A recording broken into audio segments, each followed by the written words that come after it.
This, addressed by Patrick Degn, was given at BYU's Campus Education Week on August 17, 2009.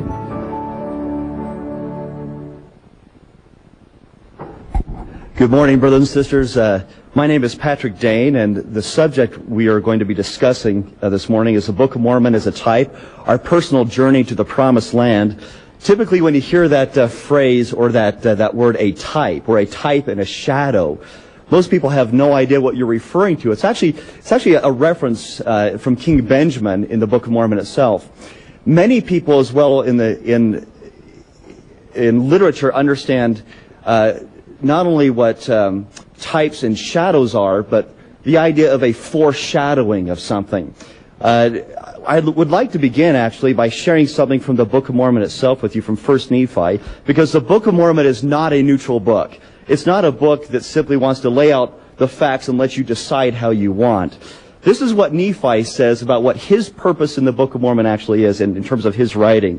In 1 Nephi chapter 6, for example, he says, I desire, meaning the place, the room, that I may write the things of God, for the fullness of mine intent is that I may persuade men to come unto the God of Abraham and the God of Isaac and the God of Jacob and be saved.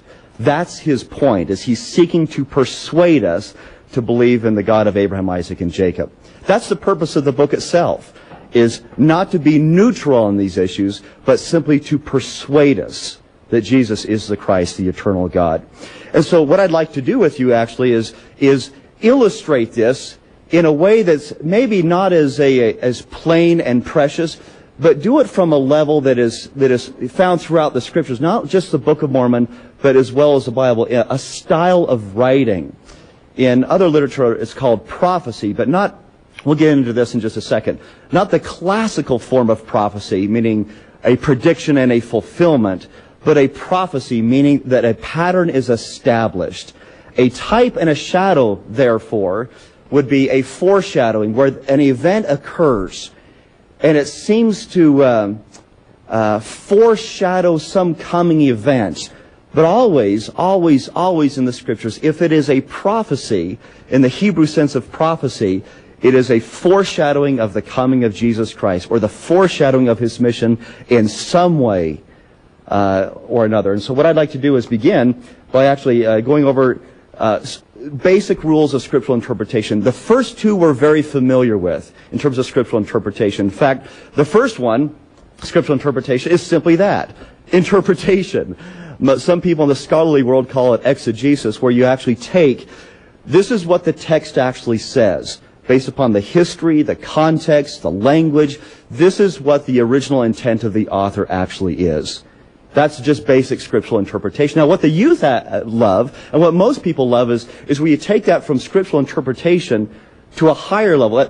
Interpretation is the basic meaning of the text, whereas application, or as Nephi says, we did liken the Scriptures, or eisegesis, okay? You have interpretation, understand what the text says, then you actually apply the Scriptures into your personal life. We're familiar with that.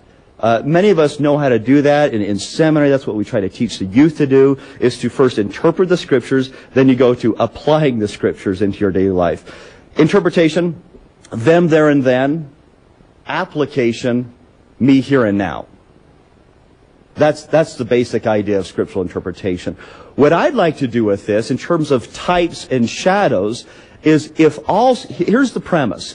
If all Scripture is designed to teach and testify that Jesus is the Christ, then these stories, these examples, somehow, not only in the message, but in the lives of these prophets, are designed to bring us to Christ.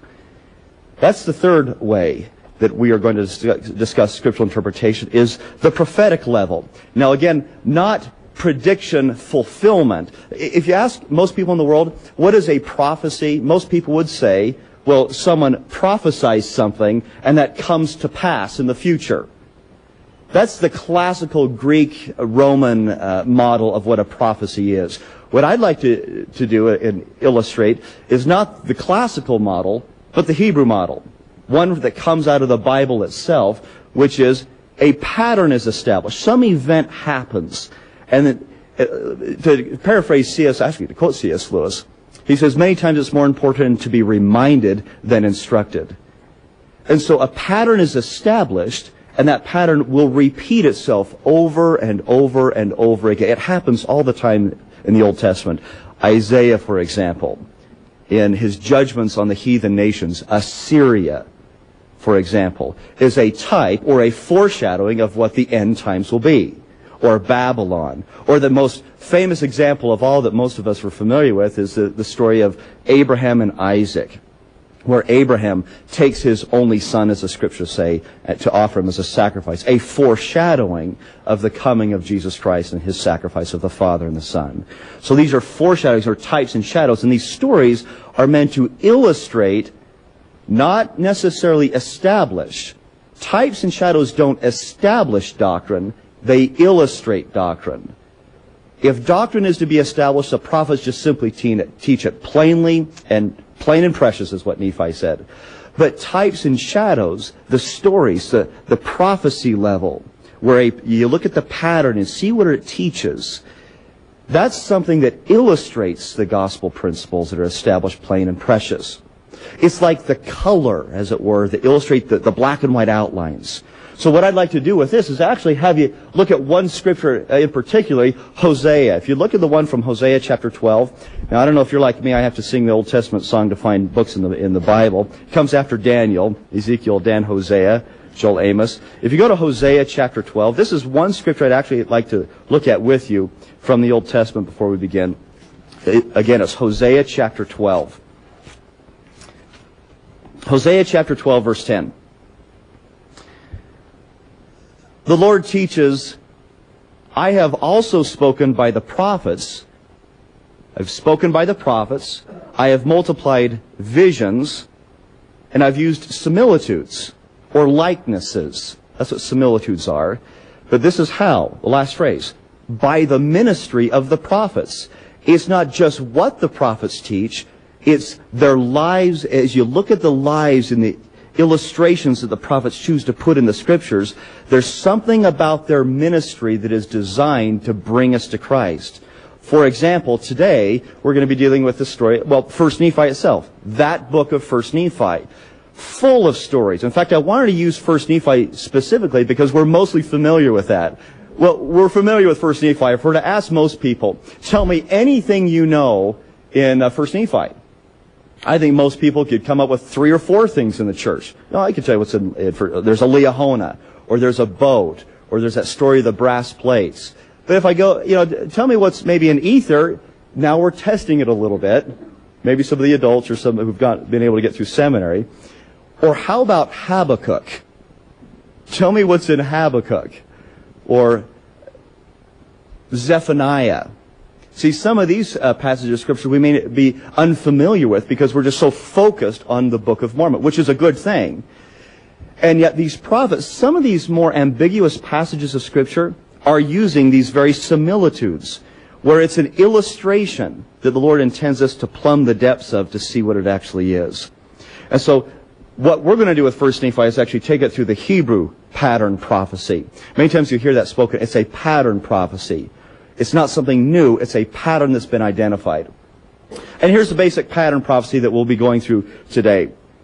Traditionally, whenever there's a story of the introduction of a prophet in the Scriptures or an event in the Scriptures, it typically follows 7 steps. It goes like this. God Himself introduces Himself to the prophet. Light comes into the world, to use the 7 days of creation, for example. Man then sees himself in opposition to God. God is holy. I am now in opposition to this. Man of holiness is his name, as the book of Moses chapter 6 says. A covenant is established simply because man sees that I am in opposition to God. I want what He is. Therefore, God offers a covenant that is established. Once I receive that covenant, step number 4 is light comes into my world. A light that fills my life, greater than simply what we would say the light of Christ. A light that leads and guides and directs in fullness, predicated upon my obedience.